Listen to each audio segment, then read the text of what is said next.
So hi guys, welcome back to my channel. চলে যাচ্ছি সকাল সকাল বাজার করতে। চলো তো আমাদের সাথে বাজারে গিয়ে দেখা হচ্ছে। তো যাচ্ছি বাজারের দিকে। এখন একটু চিকেন আনবো, চাল কিনবো। তো প্রথমেই চলে আসলাম চালের দোকানে। এখানে 20 কেজি চাল নেবো, তাই চাল দিচ্ছিল। তারপরে চাল নেওয়া হয়ে গেল, আমি গাড়িতে তুলছিলাম। কীভাবে যে থবো বুঝতে পারছিলাম, কারণ জল আর চালটা একসাথে নেব। তো ফাইনালি আমাকে দাদু একটু আইডিয়া দিল, তাই ও ঢপটাকে ধুয়ে চালটা ভরে নিলাম। এবার টাকাটা পেমেন্ট করে চলে গেলাম মাংসের দোকানে।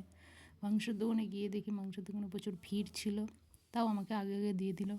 বাবা মুরগিটাকে খাঁচাত করে কেটে দিল আমার চোখের সামনে। আমি এই দুঃখ আর দেখতে না পেরে ভিডিওটা অফ করে সাইডে গিয়ে দাঁড়িয়েছিলাম।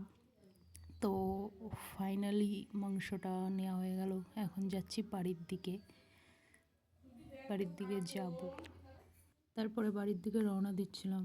তারপরে মনে পড়লো দাদুর জন্য জুতো নিতে হবে, তো চলে গেলাম সোজা জুতোর দোকানে। এদিকে কাকু জুতো খুঁজছিল, খুঁজে বার করলো। দাদু বেসিক্যালি এই চটিটাই পরে, তাই দাদুর জন্য এটাই নেওয়া হলো। নিয়ে আমি চলে আসলাম, আবার বাড়ির দিকে রওনা দেব। তারপরে মনে পড়লো কিছু সবজি নিতে হবে, চলে গেলাম দাদুর দোকানে। দাদুকে বললাম তাড়াতাড়ি সবজি দাও। আমি এদিকে শসা বাছছিলাম, দাদু এদিকে পেঁয়াজ আর টমেটো দিয়েছিল। তো ফাইনালি দাদুর দোকান থেকে চলে আসলাম। দাদু বললো দাঁড়া, কটা ধনেপাতা দিয়ে দিই। তো আমি নিয়ে আবার চলে গেলাম আর এক দাদুর দোকানে, যেটা হচ্ছে মুদিখানা। এখানে স্যার টাকা গুনছিল।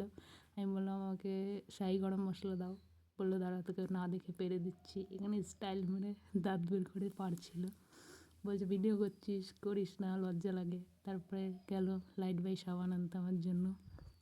তারপরে আমি দাদুকে বললাম আমি কিন্তু এই ভিডিও ছাড়বো। দাদু বললো না না, একদমই না, লজ্জা লাগে আমার এসব। তারপরে চলে গেলাম জল নিতে। জলটা নিয়ে ফাইনালি বাড়িতে আসলাম। এখানে দেখি ম্যাডাম প্রোগ্রামে যাবে বলে জিনিসপত্র জোগাড় করছে। তারপরে আমি চলে আসলাম। ভালো লাগলো আমার চ্যানেলটা সাবস্ক্রাইব করে দিও বন্ধুরা। Bye bye.